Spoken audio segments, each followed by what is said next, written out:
नमस्कार, सुबह के 10 बजने वाले हैं और आप देख रहे हैं अपना बिहार और मैं हूं आपके साथ विभा उपाध्याय। राज हमारा और नियम भी हमारा। हम मंत्री के समर्थक हैं तो मनमानी हमारी चलेगी। बिहार के सासाराम से जो तस्वीरें सामने आई वो बिल्कुल इसी को चरितार्थ कर रही हैं। खबर सासाराम जिले का शिवसागर टोल प्लाजा की, जहां धड़ाधड़ गाड़ियां निकल रही हैं। तस्वीरें आपके सामने। पहले मंत्री जी की गाड़ी निकलती है और फिर स्कॉट की और फिर न जाने कितनी और ऐसे ही तमाम गाड़ियां बिना टोल टैक्स दिए यहां से गुजर जाती हैं। टोल टैक्स के कर्मियों को भी इनसे टोल वसूलने में कोई दिलचस्पी नजर नहीं आई। खुद सड़क पर खड़ा है और सभी गाड़ियों को हाथ के इशारे से सिग्नल देकर पार करवाया जा रहा है। सभी गाड़ियां भी रफ्तार से टोल को पार कर रही हैं। दरअसल ये काफिला बिहार में नए नए मंत्री बने जमा खां और उनके समर्थकों की है। मंत्री जी पटना से भभुआ जा रहे थे। उनके काफिले में कई गाड़ियां शामिल थी, जिसकी तस्वीरें आपके सामने इस वक्त टीवी स्क्रीन पर। जब वे शिवसागर टोल प्लाजा से गुजर रहे थे तभी मंत्री जी और उनकी स्कॉट गाड़ी के साथ रही तमाम गाड़ियां, जो दर्जन भर से कहीं ज्यादा थी, वहां मौजूद कर्मचारी उन्हें देखते तो जरूर हैं, लेकिन टोकने की, रोकने की जहमत नहीं उठाई गई। इस बारे में पूछे जाने पर टोल प्लाजा के कर्मचारी कुछ भी बोलने से बचते हुए नजर आए।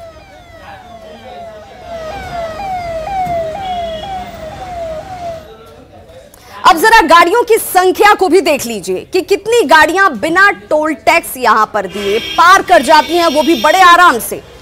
एक से सिलसिले की शुरुआत होती है, जो देखिए कितने पर जाकर रुकती है। पहले मंत्री जी की गाड़ी, उसके बाद दूसरी, तीसरी, चौथी, ये तमाम गाड़ियां आपको टोल टैक्स दिए बगैर यहां से बड़े आराम से गुजरती हुई नजर आ रही हैं।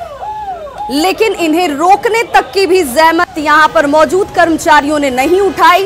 इसके बजाय वो इन्हें पास देते हुए साफ नजर आ रहे हैं। और कई सवाल इन तस्वीरों के सामने आने के बाद, क्या कि आम और खास के लिए अलग नियम और कानून है क्या?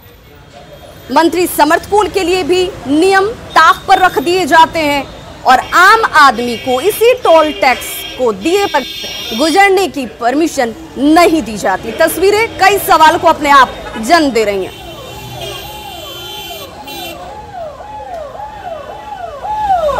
गाड़ी गई है, इसके परमिशन से पूरी गाड़ी को छोड़ दिया गया। बोलिए, बोलिए, हमको ट्रैफिक पहले देखने दीजिए। बोलने साहब। तो देखिए, ये पहले मंत्री जी की गाड़ी गुजरी, वहां तक सब कुछ सही था क्योंकि इस तरीके से नियम और प्रावधान है। लेकिन उसके बाद दूसरी, तीसरी, चौथी और गाड़ियों की संख्या जो है वो दर्जनों को पार कर जाती हैं। लेकिन यहाँ पर मौजूद टैक्स कर्मी जो हैं वो यहाँ से उन्हें बड़े आराम से निकलने देते हैं। बजाबता उन्हें पास दिया जाता है, रोकने की जहमत नहीं उठाई जाती। और जब सवाल पूछा जाता है तो जवाब नहीं सूझ रहा कि आखिर कहें तो क्या कहें।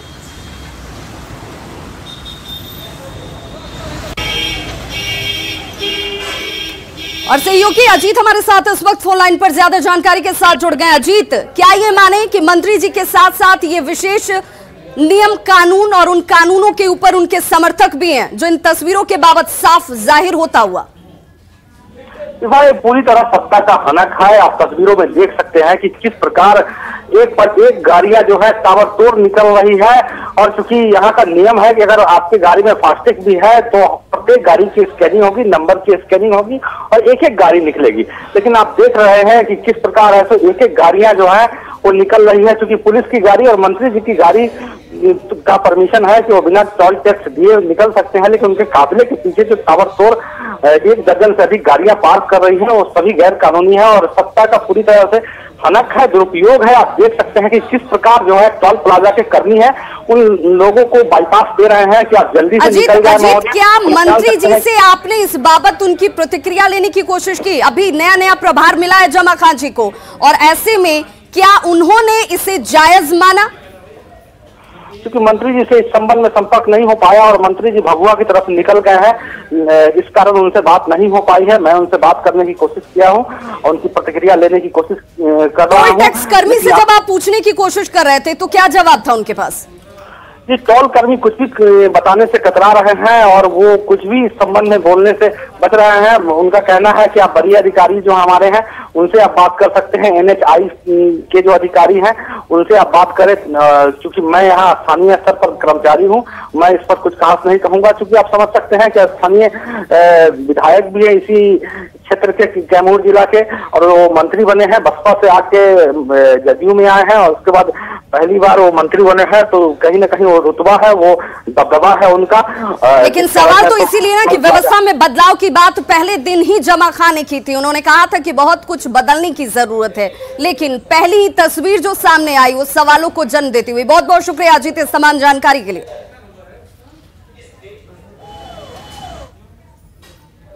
और ऐसे में देखिए, आपको यह जानना जरूरी है कि टोल टैक्स किसे मिलता है, किसे देना होता है, किसे छूट है और किसे छूट नहीं है। तो मुख्यमंत्री, केंद्रीय मंत्री जो होते हैं वो टोल टैक्स जो है यहां से गुजरते वक्त उन्हें टोल टैक्स नहीं देना होता है, यह छूट उन्हें हासिल है। राज्य के मंत्रियों को भी टोल टैक्स में छूट दी गई है, यानी उन्हें यह टोल टैक्स नहीं पे करना होता है। लोकसभा और राज्यसभा के सदस्यों को भी ये छूट हासिल है।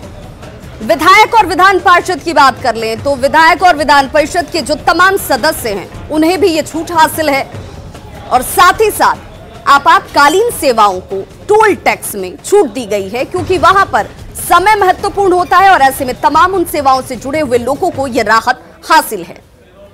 हो सकता है इनमें कुछ गाड़ियों में फास्ट टैग लगाए गए हों और फिर उन्हें विशेष छूट भी हो, लेकिन गाड़ियों के पार होने की व्यवस्था देखकर कुछ सवाल उठने बेहद लाजमी है और इस वक्त वो सवाल इन तस्वीरों के साथ उठ रहे हैं। न्यूज़ 18 ये सवाल सामने रखता है कि मंत्री को छूट, तो क्या फिर उनके तमाम समर्थकों को भी छूट हासिल है? क्या मंत्री के समर्थक होने का मतलब टोल टैक्स फ्री हो जाना है? और ऐसे जनप्रतिनिधियों से जनता को क्या मैसेज जाता है? हालांकि इन सवालों के जवाब तलाशने की कोशिश जरूर है और मंत्री जी से भी संपर्क साधने की कोशिश हमारी बनी रहेगी, क्योंकि ये सवाल कि किसकी इजाजत से टोल कर्मी ने फ्री में इन्हें जाने दिया। क्या टोल कर्मी चेहरे के हिसाब से टैक्स तय करते हैं?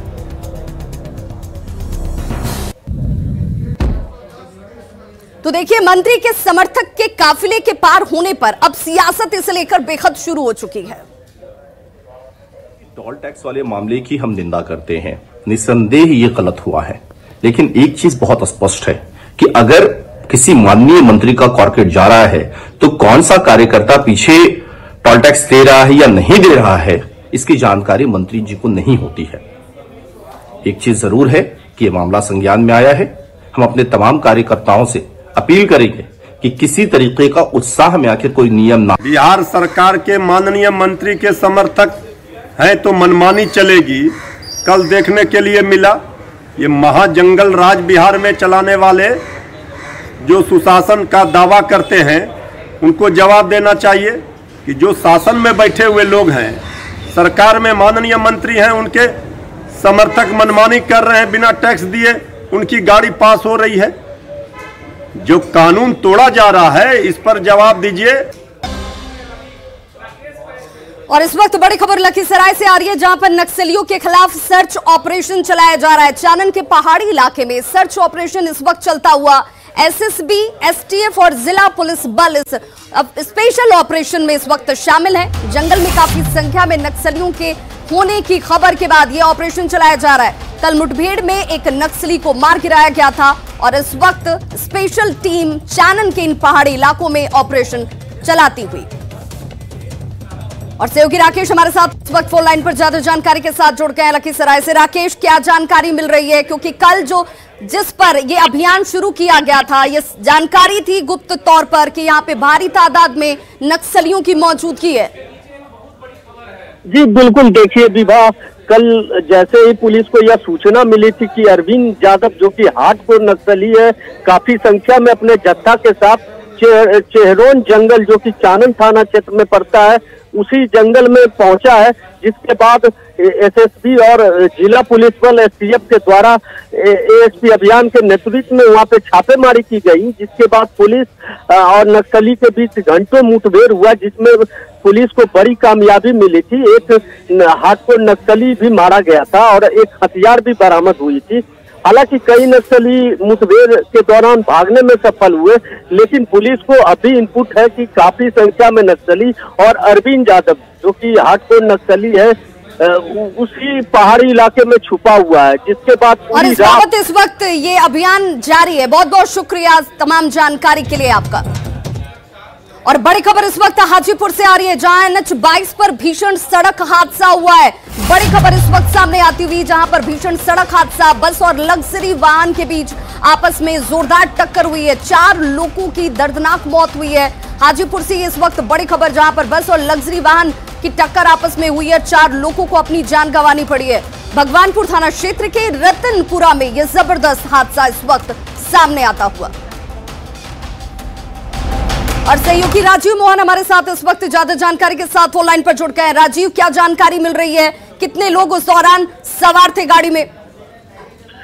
देखिए, पूरी जानकारी आने में भी थोड़ा वक्त लगेगा, लेकिन घटना यह है कि भगवानपुर थाना के रतनपुरा जो NH-22 है, जो हाजीपुर से मुजफ्फरपुर जाती है, वहां पे भीषण हादसा हुआ है। कहा जा रहा है कि जो लग्जरी वाहन थी वो खड़ी थी और उसके बाद जो पीछे से बस आ रही थी उसने टक्कर मारी है और इस दौरान 2 लोग स्पॉट पर उनकी मौत हो गई है, जबकि 2 लोगों को अस्पताल लाने के क्रम में उनकी मौत हुई है। तो इस तरह से वहां पुलिस पहुंची हुई है। और सवार थे उस वक्त लग्जरी गाड़ी में? देखिए, ये पूरी अभी तुरंत की घटना है, इसलिए पूरी जानकारी नहीं आ पाई है। सदर ये लोग कहां से ताल्लुक रखते हैं, इस बाबत कोई इन्फॉर्मेशन मिल पाई है? अभी तुरंत घटना हुई है, इसलिए बहुत जानकारी अभी छन के नहीं आई है, लेकिन इतना जरूर है कि ये घटना जो है भीषण हुआ है और ये जो हादसा है वो NH-22 पे हुआ है, जो मुजफ्फरपुर हाजीपुर है। तो वहां सदर SDPO राघव दयाल और वहां के भगवानपुर थाना प्रभारी पहुंचे हैं और ये तमाम लोग जो है राहत और बचाव। आगे भी अपडेट लेंगे। फिलहाल तमाम जानकारी के लिए बहुत बहुत शुक्रिया। खबर मधुबनी से, जहां पर फुलपरास में NH-57 पर हादसा हुआ है, जिसमें 2 यात्रियों की मौत हो गई है, जबकि 4 यात्री इस दौरान जख्मी हो गए। घायलों को इलाज के लिए अनुमंडल अस्पताल में भर्ती कराया गया है। फुलपरास की यह घटना, जहां NH-57 पर हादसा, 2 लोगों की मौत हुई है। बताया जा रहा है कि खड़ी बस में पीछे से आ रही बस ने टक्कर मार दी। तस्वीरें आपके सामने मधुबनी से, ये बड़ी खबर, जहां पर सड़क हादसे में 2 लोगों ने अपनी जान गंवाई है। और गोपालगंज से इस वक्त बड़ी खबर, जहां पर नाबालिग छात्रा के साथ गैंग रेप किया गया है। आरोपियों ने वीडियो को वायरल कर दिया है। गैंग रेप जैसी कुकृत्य को अंजाम देने के बाद इसे वीडियो बनाया जाता है और इस वीडियो को वायरल कर दिया गया है। मामला संज्ञान में आते ही 3 आरोपियों की गिरफ्तारी की गई है। एसपी ने इस गिरफ्तारी की पुष्टि भी कर दी है। सीएम नीतीश के दिल्ली दौरे का आज तीसरा दिन है। आज मुलाकात के तौर पर राष्ट्रपति रामनाथ कोविंद से मुख्यमंत्री नीतीश कुमार मिलने वाले हैं। शिष्टाचार मुलाकात की जानी है। सीएम मुलाकात करते हुए नजर आएंगे। और वहीं कल की बात करें तो उपराष्ट्रपति और प्रधानमंत्री नरेंद्र मोदी से सीएम नीतीश कुमार की मुलाकात हुई और बिहार के विकास को लेकर चर्चाएं की गई।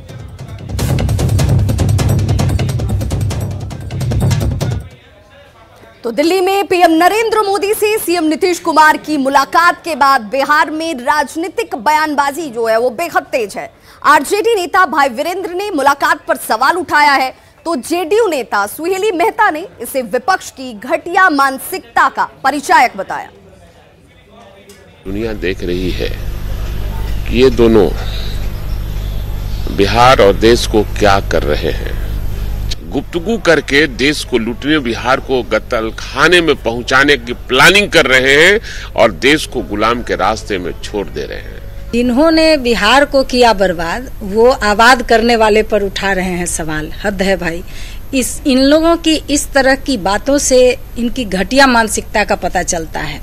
किस गताल खाने से निकालकर आदरणीय नीतीश कुमार जी बिहार को विकास की रोशनी दिखाए हैं, इसका पता तो पूरे बिहार वासियों को है कि कहाँ थे और कहाँ आ गए।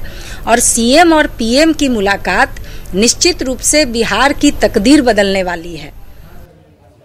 कोरोना पर विपक्ष के तमाम आरोपों को केंद्रीय गृह राज्य मंत्री नित्यानंद राय ने खारिज कर दिया है। उन्होंने कोरोना काल में तेजस्वी पर फरार होने का इल्जाम लगाते हुए कहा कि बिहार में कोरोना के हर क्षेत्र में अच्छा काम हुआ है।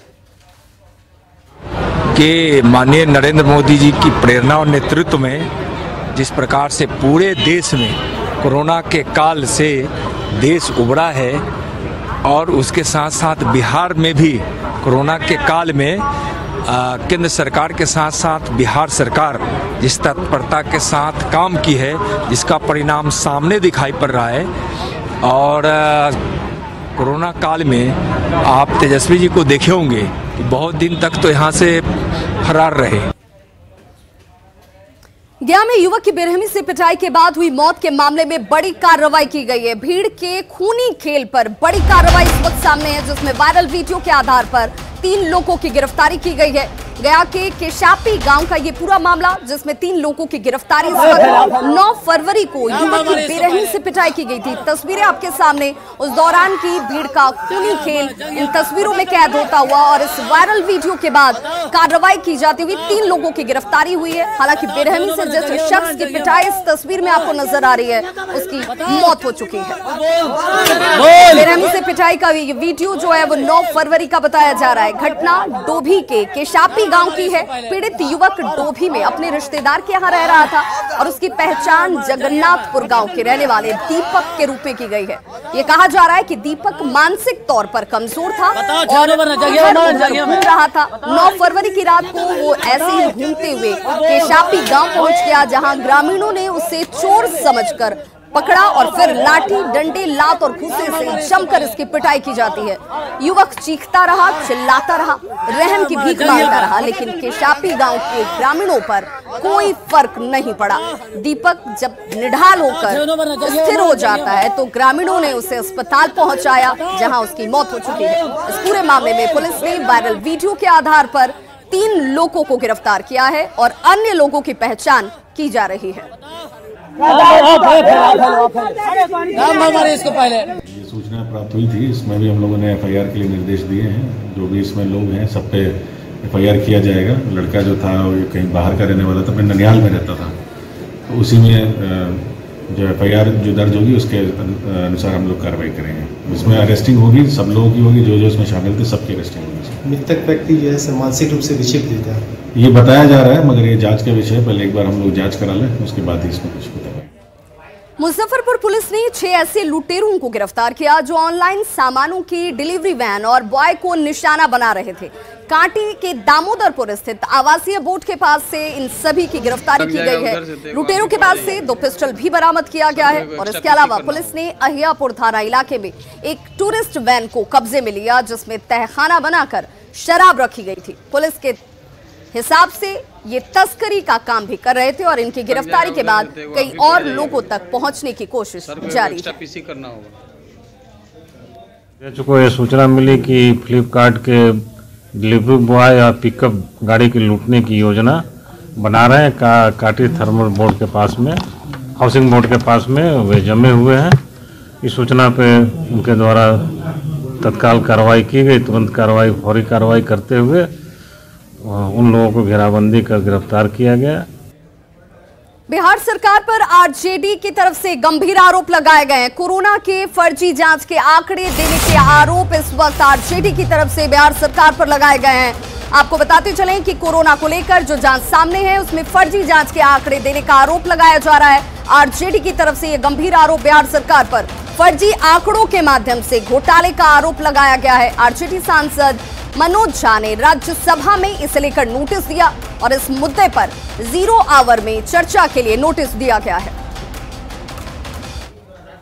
मधुबनी में प्रखंड स्तर के अस्पतालों में परिवार नियोजन के ऑपरेशंस के बाद मरीजों के लिए बेड तक का इंतजाम नहीं है। ऐसे में इस ठंड की रात में महिला मरीजों को छोटे छोटे बच्चों के साथ जमीन पर रात गुजारनी मजबूरी है। वहीं मरीज के परिजनों के लिए बैठने तक का कोई इंतजाम नजर नहीं आता है और ऐसे में ये लोग अस्पताल परिसर में खुले आसमान के नीचे रहने को विवश हैं। हमारे सहयोगी अमित रंजन ने अंधराठाड़ी प्रखंड मुख्यालय स्थित रेफरल अस्पताल की बदइंतजामी का जायजा लिया है। क्या कुछ उन्होंने देखा है आपके सामने। मधुबनी में स्वास्थ्य विभाग की बड़ी लापरवाही यहाँ सामने आई है। अभी मैं यहाँ मधुबनी जिले के अंधराठाड़ी प्रखंड में, ये अंधराठाड़ी का रेफरल हॉस्पिटल है। ये यहाँ आप देख सकते हैं, ये अंधराठाड़ी का रेफरल अस्पताल है।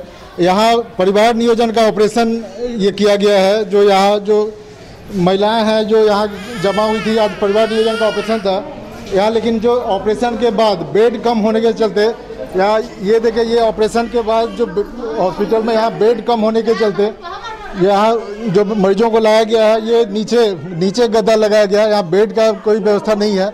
मरीज और उनके परिजन परेशान हैं, जाड़े का वक्त है और ऐसे में ऑपरेशन के बाद इस नीचे महिलाओं को ऐसे नीचे लिटाया गया है। जो पेशेंट है उन्हें भी नीचे रखा गया, छोटे छोटे नवजात बच्चे भी हैं। ये जैसे यहाँ ये देखिए, अभी फिर ये एक पेशेंट को लाया गया है। ये अभी ऑपरेशन के बाद यहाँ लाया जा रहा है, लेकिन बेड इतना कम है जो स्वास्थ्य विभाग की बड़ी लापरवाही कही जा सकती है कि जाड़े के वक्त में ऑपरेशन के बाद पेशेंट को रखने के लिए, लिटाने के लिए बेड नहीं है। यहाँ ये जैसे ये देखिए, ये यहाँ पे जैसे अभी ऑपरेशन के बाद जैसे लाया गया और पेशेंट को यहाँ नीचे ज़मीन पे गद्दा लगाया गया है। यहाँ जो कुछ महिलाएं आई हैं जो यहाँ ऑपरेशन के लिए, जैसे आप जैसे यहाँ अभी यहाँ परिवार ने ऑपरेशन के लिए आई थी। हाँ। तो क्या उधर नीचे बेड नहीं मिला आप लोगों को? नहीं मिला सर, नीचे ही रहना पड़ रहा है। हाँ, नीचे रहना पड़ते हैं। क्या नाम हुआ आपका? शांति देवी। तो ये जैसे अभी यहाँ ऑपरेशन के बाद ये भी नीचे हैं। ये जैसे आप भी यहाँ ऑपरेशन के लिए आई थी। हाँ। तो आपको भी बेड नहीं मिला है? नहीं। क्या नाम है आपका? संजन कुमारी। ये यहाँ आप देख सकते हैं कि ये पूरा यहाँ हॉस्पिटल में अफरा तफरी जैसा माहौल है और सरकार भले ही बड़े बड़े दावे करती है कि स्वास्थ्य व्यवस्था का काफ़ी अच्छा इंतजाम है, लेकिन यहाँ जो मधुबनी के अंधराठाड़ी में जो रेफरल हॉस्पिटल है, इसमें ये दिख रहा है कि यहाँ मतलब कितनी बदइंतजामी है। यहाँ जो परिवार नियोजन के ऑपरेशन के बाद जो यहाँ पेशेंट को नीचे मतलब बेड नहीं है, पेशेंट ज़्यादा है, तो ऑपरेशन के बाद उन्हें नीचे लेटा कर, मतलब गद्दे का व्यवस्था नहीं, बेड का व्यवस्था नहीं है, नीचे गद्दे पर लेटाया जा रहा है और ऊपर से ये अभी जाड़े का वक्त है। ऐसे में आप सोच सकते हैं कि ये स्वास्थ्य विभाग कितना तैयार है। अगर कुछ ऐसा मतलब ये परिवार नियोजन के ऑपरेशन के बाद अगर नीचे लेटना पड़े तो कह सकते हैं कि यहाँ देखिए, ये बाहर परिसर में अभी भी लंबी लाइन लगी हुई है। तो खबरों का सिलसिला लगातार जारी है, आप देखते रहिए न्यूज़ 18 बिहार झारखंड।